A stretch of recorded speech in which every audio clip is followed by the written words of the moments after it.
signed hair given to me by my dad of blessed memory. And I'm currently residing on Bunong lands. So it's colonially known as Melbourne, Australia.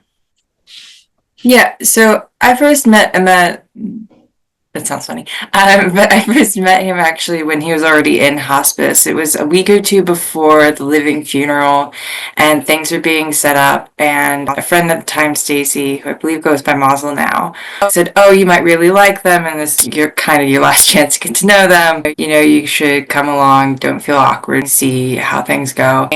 And I did, and it was he was like the champion of holding space, which was a weird thing to ask of somebody who was dying. He was just, you didn't have to ask. He just kind of naturally was there, and whatever space I have to give is yours to hold. And so it was just really nice to have like a safe refuge of where I could go where there was no yelling, there was no expectations to do 1,012 things. It was just show up as you are and be accepted as you are.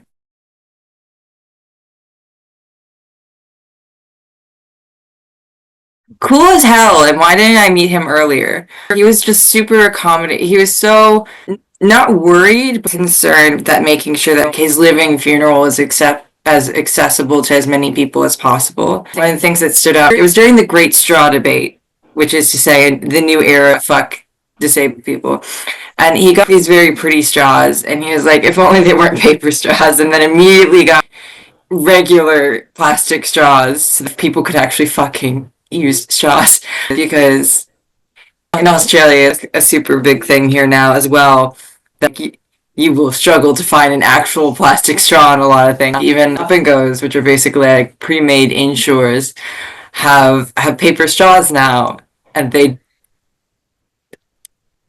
don't work well at all, even if you're not disabled, and dear God if you are. But my ADHD brain lost track of the question. So the first one was on South Street, and it was always bustling with people. You got to meet so many different aspects of immense life. There was no siloing. Everybody just kind of came together and interacted with one another, no matter how you knew him. There was so much vulnerability he had about doing procedures just in front of people and simultaneously not caring, and also knowing that he didn't have to care because no one there judged him for anything that he needed done, especially when they were doing the regular evacuations, even though I'm not eating, why do we have to do this?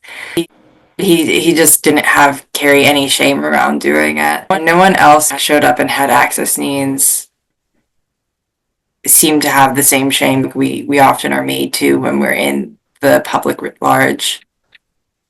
It was, it wasn't just always busy. There were times people would just show up and exist without talking, and there were times where people would just show up, go into the cafe kitchenette thing, and to just exist and to process together.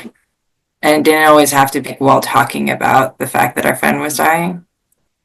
And then the second one felt a lot more homey, just because, there was quite literally a second bed there. And it was in a divided old home. And we transferred all of the decorations that had been put up in the first one. And the second one space was somehow a little smaller. And so all of the decorations absolutely filled it. And it's not that it was smaller necessarily, it's that the layout was weird. Like the living space was smaller despite having like this large entryway area. And so it quite literally felt like another home. It felt like he was in his home, even though he certainly wasn't. I visited his studio once when we were packing things up, and like, how did this man navigate his power chair fucking at all? It was so small. Dang, disabled people deserve better. So with the first one, it was entirely accessible, and there were so many different people, and I met just, as I said, he was good at just naturally holding space for people. So a lot of folks with different disabilities kind of just congregated around him. Because, as you know, often when you have disabilities, then certainly needing to explain yourself over and over to people that he just didn't require. He didn't require you to explain your access needs once. He was like, okay, that's an access need. We'll make it happen. Sorry, my cats are about to have a moment. Shh. No hissing. And then the second one, he was concerned because it was upstairs. It did have an electric, not wheelchair lift, just a chair lift for a person. So he was still making sure it was accessible not only for himself but for others. I think he only went downstairs once or twice the whole time being there, but he was still insistent that it was accessible, and reasonably so, because he should be able to move around if he wants to. There's a certain dignity in being able to do something even if you aren't able to do something or you don't want to do something. Yeah, I have EDS and I use a wheelchair. Not quite so often because mine's broken right now, but I did recently do 52 kilometers in a week. Not this past week, but the one before, between my legs and my wheelchair and slow moving public transit. So I do have EDS and I am able to be quite active so long as I have my wheelchair to trade off. And I'm sure if it was in better condition, I'd be able to do more in it. I read out last night, as I told you, I'm doing the Bones as a Bridge, which is a spooky springtime poetry event. And last night was themed Buried in Breach. And so I read out Amet's Rare Disease Day post from 2016. Well, geez, isn't this my exact life? Just feeling nauseous or throwing up and taking food mostly liquids and electrolytes via mostly liquids. EDS no longer, it's not rare anymore. It's not classified as rare. I use a lot of up and goes, the pre-made Ensures I was talking about. I think I had 5 to 6 of them a day, which is more than half of my diet is just pure liquid. I'm not seeing a gastro at the moment to be tube fed, and I think they would want to trial medications before doing a tube. Reasonably so, please. A few years ago, I did have success on one, but I had to go off of it because I was trying to conceive. So looking forward to getting back on that because I'm not going for that one right now. The main thing we can learn is just accepting people as they are and accepting that a lot of times explanations are exhausting. And even if you're curious about knowing something, it's somebody else's prerogative to initiate explaining their own condition or their own access need. And as well, you can have a lot of conflicting access needs in the same space and be able to actually function, and not only function, but also make the space welcoming for people with conflicting access needs, and they can be negotiated. Because there were a lot of people with sensory issues when it got loud, but also a lot of people who had volume regulation issues, either because of neurodivergencies or because, hello, I am hard of hearing. I often don't notice when I'm getting loud because of neurodivergence and because I simply can't particularly hear that well, especially in environments with a lot of background noise. So I'll start speaking louder and louder, and I would just gently get nudged down. And there was no shame involved in it. And it kept the space accessible for me to be able to be there and be able to talk at the volume register that I was most naturally at, while also respecting other people needing a little bit quieter of a space. Especially in the first one, it was just very easy to pop out and go to the kitchenette to decompress. Or if I was really having a hard time hearing somebody, we could pop out to the kitchenette and we could just talk either in the hallway or in the kitchenette. And it was, I guess the main thing we really can learn is conflicting access needs don't end friendships. They don't end community. You can work around them. And true accessibility isn't actually that hard. It's just forethought. There were a lot of different students of a lot of different things, and it was very much a learner from life and surrounded himself with people who were excited to learn various things as well. It was also just the age group that we were in. We were more likely to be looking towards various learning institutions, but everybody kind of just lended their expertise in a non-hierarchical way where they would just say, oh, this is what I've learned. Basically, do we want to implement that kind of thing? It was very, life experience was held to be equal at school experience, which is a rare thing to forgive me for saying experience too much, experience. Yeah, it's expertise, and people often dismiss it because it's not official. Yeah, and each person themselves is a library of information. We all carry our stories with us. And if we've done introspection over those stories, we know what they've taught us, we know what they can teach other people. And I don't particularly see how a lecture should be preferenced over that when they're just different ways of knowing. There are a lot of different ways to read a book, but there's only really one for school, and it's sit down and read instead of listen or write your notes in the margin. There's a whole lot of different ways. Do I have I do have. So I stopped reading, stopped writing my notes in the margin, and started keeping a normal diary. But I realized that I needed to actually write and underline all of my different thoughts, all the different conversations that were going on around me. It's ADHD to keep track of the conversations as well as doing another thing at the same time, and it's forming different connections while I'm reading. And there was a lot of shame that was put into me for keeping a diary in a non-normal way and reading a book in a non-normal way like this. But I think that everybody's brain works differently, and we should be allowed to access our skills and expertise in whatever manner is easiest for us to do, is easiest for us to explain ourselves. It saddens me a lot of the times that disability advocates have done so much and just not been listened to. With the ADA, people fought so hard. Like the Capitol crawl just looks exhausting, let alone how exhausting it must have been.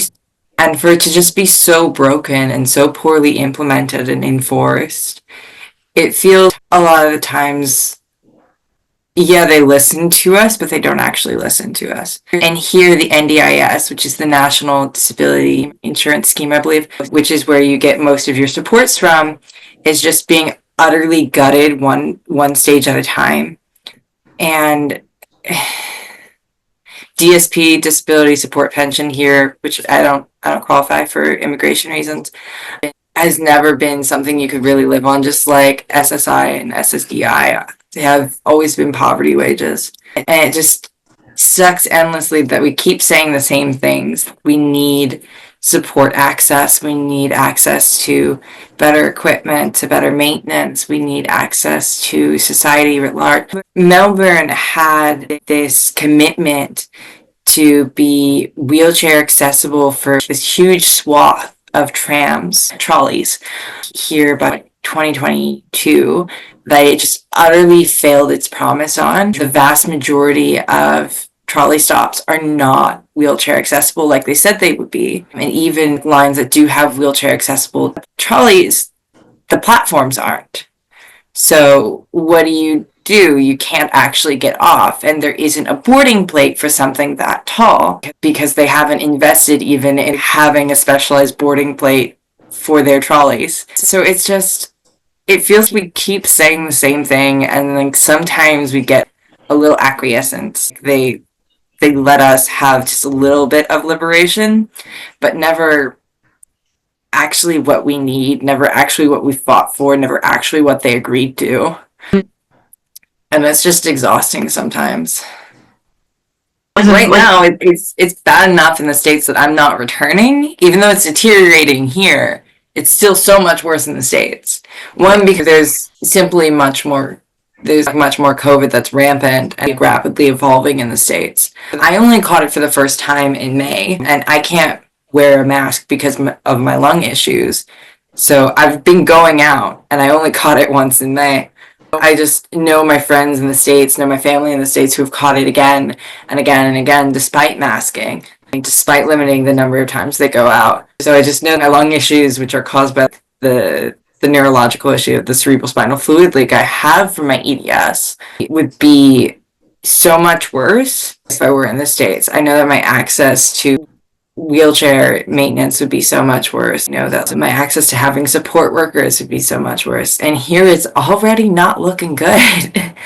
And it's exhaustive knowing how many disability advocates fought so long and hard for what it feels. And I know for so much, but not even one half of what they demanded has been Yeah. actually granted and given to us. And that's our liberation. Yeah, it's going to be equivalent to another polio. One of my friends, Asha, her dad has long polio syndrome. And it's gonna be like long polio syndrome where it wasn't really particularly believed for a while. And then, oh shit, here are the numbers of how many people have it. And then there's so few people who have it now that you have to go to a specialist to have any kind of treatment. And it's incredibly unfortunate because the thing about pandemics is that it's impossible to stop them entirely, but it's incredibly reasonably possible to mitigate them much more than what was done. We shouldn't need to be living with it normalized 4 years later. It really wasn't. He wanted a world that was more considerate of our needs, not less. And I'm more sick now because of the cerebral spinal fluid, the guy mentioned. I have lung issues because my brain stem is a little bit in distress. My brain doesn't know how to fully saturate, doesn't know how to fully oxygenate my blood because my brain stem is a little bit in distress. It doesn't always remember how to breathe without the manual override being there. It just frankly hurts to breathe as well. So my issues lie separate from COVID. I already had saturation issues where I typically live between 94 to 89% in my day to day. And it gets worse the longer that the day goes on because it's a postural condition. And when I had COVID, I went down 75 at one point, and I still didn't go to hospital because what are they going to do for me? Maybe oxygen therapy if they believe me, but most likely not. Most likely they're going to brush me off as, oh, another useless COVID case because it was May 2024. COVID's over. Everybody should just be coping at home. So I just didn't go with potentially deadly oxygen saturation because I live with it already. I knew I wouldn't be treated well based on my friends who had COVID who had to go to hospital recently.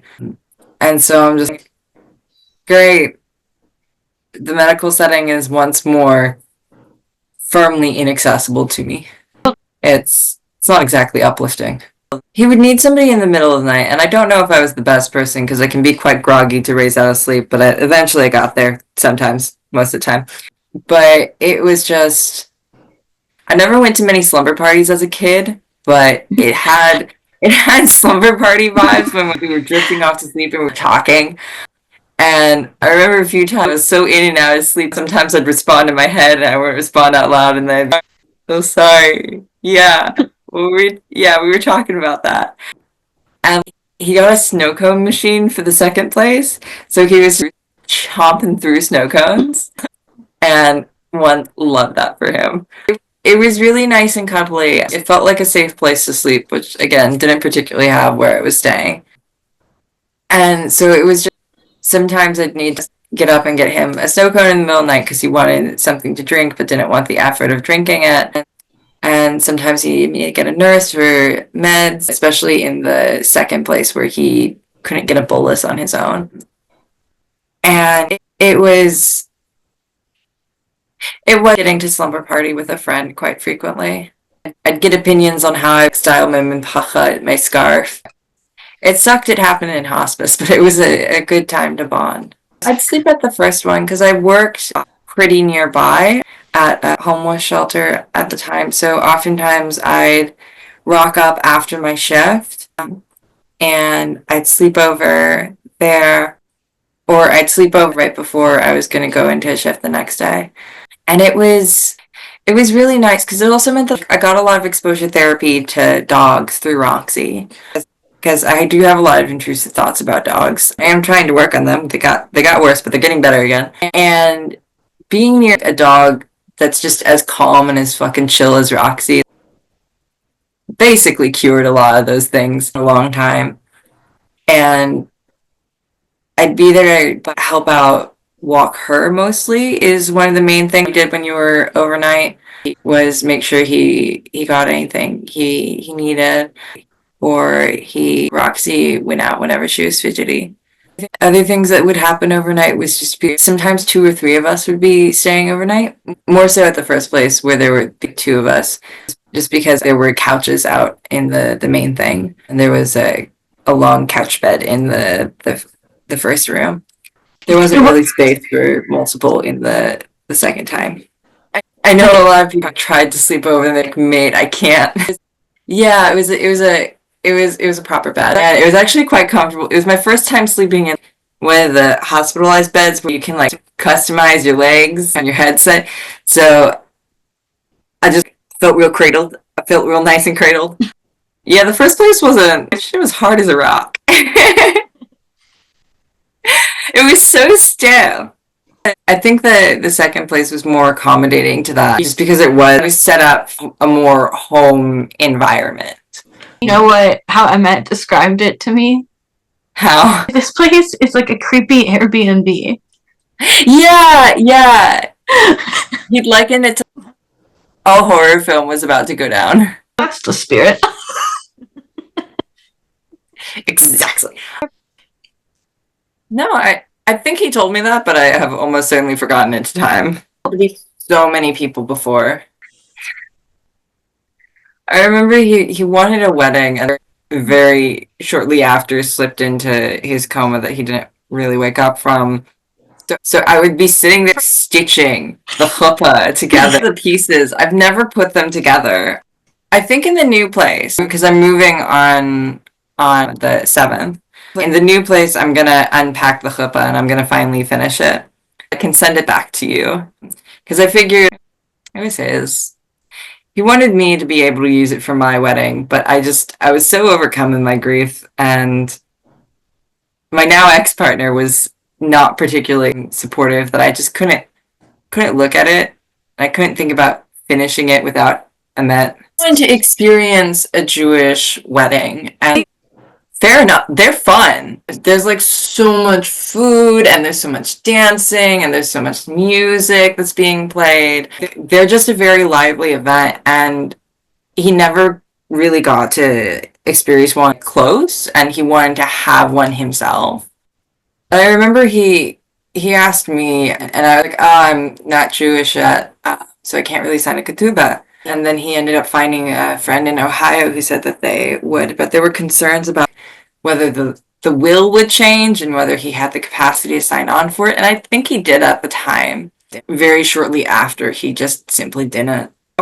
It was probably only a week or 2 weeks before he fell into the coma, before he went to sleep, that he was really wanting the wedding. And I'm really sad he didn't have that experience because he did really want it. So excited about the dresses. Oh, nothing's too much. Wanted the wedding.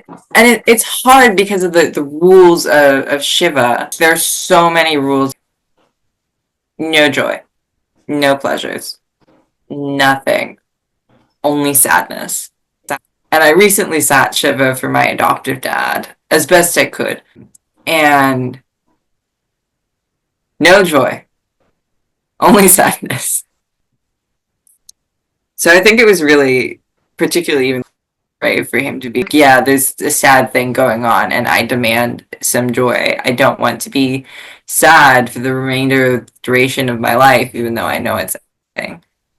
His family would get letters, cards. I'm so mad about them because I'm still here. Who are you consoling? I'm still here. He was mindful in the sense of like not inviting a lot of people, but more mindful and in at his wedding and why they were in his life. Reminds me of the stories of the women dancing in the field. The most somber day, these Jewish women have taken to the field to declare that they will experience joy and their souls. And I love that. I'd wish I'd gone to more of the things. I went to one friend Shiva thing, like sitting Shiva, but it was marking time, and each Shabbat we didn't know if it was our last Shabbat, and so having deep appreciation for time is sacred, and the way that we mark time is sacred. It's Rosh Hashanah again. It's another Rosh Hashanah without him. And this one doesn't feel particularly sweet like honey for all that's happened in the past year. But it's still a sacred thing to be able to grow older than Amet ever did. I'm 26 now, and I still think, damn, I wish I could go to him, his 24-year-old self, for advice for my 26-year-old self. And also, in regards to Jewish rituals, he encouraged me to integrate my Sephardi rituals and have other people integrate their own minhagim, whether it was family minhag or if it was the minhag they came to.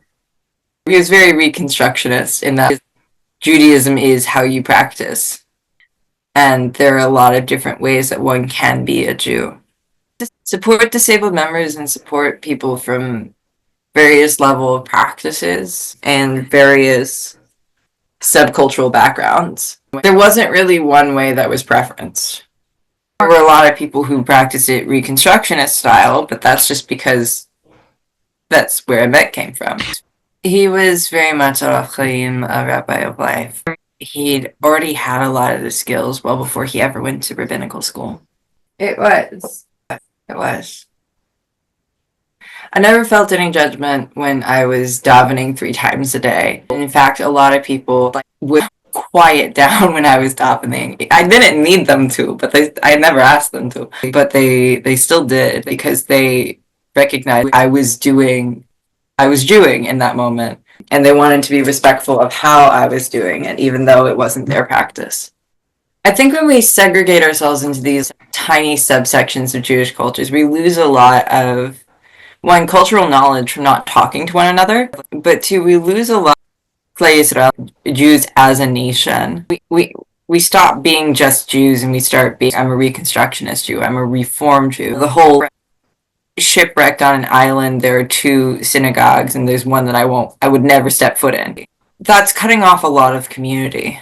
And pluralistic spaces where you can hold space for sometimes significant differences in practice is important. And I know, as we discussed in TAC, you saw glimmers of the day of the Mashiach there. And I think that's what it is as well, because the days of the Mashiach is supposed to be all Jews revived and come together to exist as we are meant to. And there's a lot of debate as to what that means because we're Jews, right? But yeah. And that brings a lot of humbleness and continued learning that I met with Foster. Yeah, it was very from each to each in the very traditional sense. I was freshly 22 when Emmett died. I was freshly 21. I can't even remember. Sometimes so much trauma happens in a certain period that you're just, I don't know what age I was when that happened. I don't, was I 22 or was I 23 when I got, I think I was 22, which means I was 21 when Emmett passed. I was a baby. I moved in 2019, in August 2019. I miss Emmett in the way I see SpongeBob memes, and I used to know someone who I could send those to, but I still laugh at them. And whenever I'm really missing Emmett, and I'm pretentiously sad about it, I put on the makeup he gave me, even though one of the lipstick colors does not go well with my complexion, and I have to tint it with eyeshadow. And I talk about Emmett a lot as well. I don't always mention that he's dead just because a lot of people are weird about mentioning your dad. But I talk about, oh yeah, I had a disability activist friend. I had this one rabbi friend. This one friend gave me this lipstick. He liked the dress. My friend gave it to me. And being able to carry him with me almost makes it easier that he's not there to converse with. I'm really thankful I have some mementos like that. And the MAC lipstick isn't currently discontinued. I think the Dolce & Gabbana one is, but I wouldn't be able to afford it anyway. I'm also just, sometimes I want to reach out to people that I met there, but I worry that I'm just a bad reminder because I met almost all the people in the hospice room. So I feel I'm just a reminder of grief in a way that's probably unfair to myself. The main time I miss Emmett has always been when I'm doing Havdalah, because he gave me one of his Havdalah candles. And I don't like to use it just because when it's gone, it's gone. And it's one thing for lipstick to go because I can get the same or similar shade. Can keep the tube. With the Hafdala candle, it feels almost as permanent as his death. I can keep wearing the dresses. I can keep wearing and buying the same lipsticks. But once the candle burns down, I am trying not to cry. I learned from Zusha actually the story of dousing the Havdalah candle with grape juice or with the wine and rubbing it across one's eyes. And I think about Emet every time I'm considering how I'm going to put out the Havdalah candle, even if it's not using his specific blue and white Havdalah candle. I was there for a few of them. I was actually there for a number of them. And everyone always had different tunes. That's another nice thing about the pluralism is keeping all the tunes alive instead of just homogenizing to one. All the others are just different, different, different. And then there's one that you insist we need to use this one because it's the only way I can get through this specific prayer. You can actually see me in the photos awkwardly sitting directly behind him, basically. I was barely holding it up. I'm helping. It was a lot of different people who knew Amet very deeply and very wonderfully. And so I was just there and I was receiving a lot of different stories from people of how they came to know Amet. And it was the first time I'd ever seen somebody become a rabbi as well, so it was really special. It was really special. You did what you could. It's true. It's true. He used it as an accessibility tool. He saw, compromised people before there was a non-normalized global pandemic because the flu already was one. That's tell you. I think the main thing I learned is you do what you can and you do what serves you, and you can't judge where you're at. Wherever you're at is wherever you're at in judgment. Either way, I should be grieving more or I should be grieving less. It's been so long, has been long enough. It isn't helpful and only serves to complicate your actual feelings on the matter. Grief happens on its own timeline, and it doesn't particularly care to announce what that timeline is. I had to pull over the first time I heard the Mountain Goat song, The Last Place I Saw You Alive, because I was just literally thinking about all of the people and it had been 3 years since Matt died at that point, 2 years since my aunt had. And I was just, well, it happened yesterday in my mind, and I'm pulling over right now so I can stop. And it happened yesterday at that point. Grief is what it is. You don't get to control it or how it affects you. You just kind of have to let it wash over you and then know that you'll emerge. And grief doesn't have to strictly be a bad thing, because when I am grieving more for Matt, that is when I wear his lipsticks. That is when I wear his dress. Because I'm reminded that my relationship with Matt when he was alive wasn't a bad thing. It can't be strictly a bad thing now that he's dead. Sometimes I still send those SpongeBob memes to his messenger inbox. Lord help whichever family member of his one day opens it up and just see 60,000 SpongeBob memes of, what's funnier than 24, 25. This is an especially dark one given that he died at 24. And Michaela also really loved them. So I guarantee you have sent the same memes to him. And if he was alive, he'd be like, oh, Gavi sent me that one last week. Or, oh, Michaela sent me that one 4 years ago. That's what I imagine is constant. One of the things that sucks about somebody dying is you can't talk to them anymore. Just keep talking to them. Sometimes I send him poems I've written because he'd be so proud of me. No, I wasn't.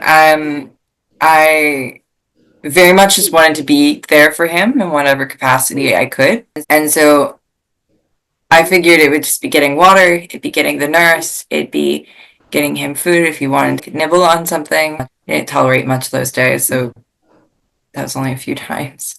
I figured most of all it'd be conversations, and it was mostly conversations. I had the feeling, oh, what if he dies on my watch? And I was like, yeah, what if? Wait, it's nothing I did. That's the main way I talk to my OCD intrusive thoughts these days. And yeah, what if? Good thought doesn't serve me. So I was just ready to be there. It was like a slumber party. So I was there a lot. So a lot of times I heard very quickly when he didn't have somebody. So I'd either say I can do tonight, or if nobody else says that they can do tonight, I can do tonight. So it was very much if you can rock up, rock up. Good old step up, step back. There was a roster or anything. Some nights people had planned in advance just because they knew they had one night free in a week. But that was less about that was less about scheduling to make sure all the nights were covered in advance, and it was more about scheduling in the only night that they could spend with him and they wanted to spend with him. Yeah, it was very decentralized. And a lot of times I didn't know who was staying with him until 7 or 8 p.m. because people would just deciding if they had the capacity. So, and there was basically always me or always Caden there who could fall in if nobody else was there. Zusha stayed a few times, and my memory has been so affected that I can't really remember that many other. A CSF leak is considered like an ongoing brain injury, so it's really hard for me to access memories sometimes. But I know it was me and Caden a lot, and Zusha, and I think Michaela a few times. I don't know if I'd say that because he was still maybe once he fell asleep. Once he fell asleep, it was very much like that. Where the only thing I had to do was maybe if he was crying out, and the nurses said they just cry out in sleep for no reason, but if he was crying out, I'd ask him if he wanted pain meds, and then miraculously his hand would move and he'd get pain, that kind of situation. Or if he was crying out, I'd put a bit of ice on his lips. And that was very much our friend is almost certainly gone kind of sitting show now, but it wasn't a few months. It was more party than it was grievance. Afraid's the wrong word, but he was more perturbed by the times that he had to stay alone because he felt alone. He like nobody was there for him because quite literally no one was. Which I suppose is why sometimes he still wanted me to sleep over, even though I'm sometimes very difficult to wake up at night. But he just wanted somebody there almost. Yeah, I guess to guard, to stay with him. I drew 3 or 4 Hamsas on his pride banner, his marching banner. I was like, there's a lot of evil eye around. What do you do when you die? You go a little bit manic when your friend dies. You just go a little bit manic. It's fine. That's one of the reasons he also wanted the wedding. Is it's beautiful. He would have smashed being dressed and just covered in henna. He would have looked gorgeous. Once he said, "I already had a living funeral. I don't want another one. I want a wedding." He just wanted a wedding. He wanted the experience. He was planning to go because he didn't know when he was going to die. So he was applying for summer camps, Helmwood, and he was still seeing a continuance of life, not knowing when he was going to die, even though he knew he was going to and soon. And every time I left the hospice room, even towards the end, I love you. I'm going to see you such and such time. And if I don't see you until then, you know that I love you. And if I don't see you then you know that I love you. If you pass before then. I remember saying that Tuesday, no, not Tuesday, Sunday before his death. Like, I'll see you Tuesday if I can. If not, I love you. Either you'll be here or you won't. And I remember Rachel saying, I don't think he's going to make it to Tuesday. Yeah, I don't think so either, but I've also said that 90 or so times now. Just be. I often, with my friends now, say, stay safe whenever I'm leaving their presence. And it feels very similar. If I don't see you again, I care for you. If I don't see you again, I'll be sad and I'll miss you, but it'll be okay. And I have a few friends who are in Israel, Palestine right now. And so every time I message them, I say I love you because I don't know if it's going to be the last time I message them. And I have to hold in the dialectic in my head of I will be utterly devastated if they die, but ultimately I'll be okay. And I think Amet taught me how to hold that particular dialectic of every time I left, I had to contend with how he might not be there for me to return to. I think they were to him. I think they were all the most important whenever he was holding an interaction because he was very good at mindfulness about doing one thing at a time and only dedicating yourself to the moment that you're in. It's all the same. Responsible to our fellows. I think he was focused on that very early on into his hospice. I think that's the whole reason he had a living funeral. He wanted to give the community a sense, not only just grieve, but also a chance to say things to him that they might have been holding on to. Instead of holding on for the miraculous day where one day you'll have enough chutzpah to say it. You never get enough chutzpah unless you start practicing having chutzpah. He was very relationship anarchist in the sense that he didn't preference familial relationships above platonic ones, romantic ones above platonic ones. He just saw all relationships as having inherent value. He was something else. He was something special. Love you so much. I Thank love you you for that. too. I love you It's too, my truly friend. special. If we I would don't, never have thought of this. I love you too. Bye. Bye. I'll get I better find about contacting you now that I know that I'm not just a sad reminder. I'm gonna right. be sending you SpongeBob memes now. It's in Met's inbox and yours. I love you so much. Key Friend. signing's really good. Bye. See you soon.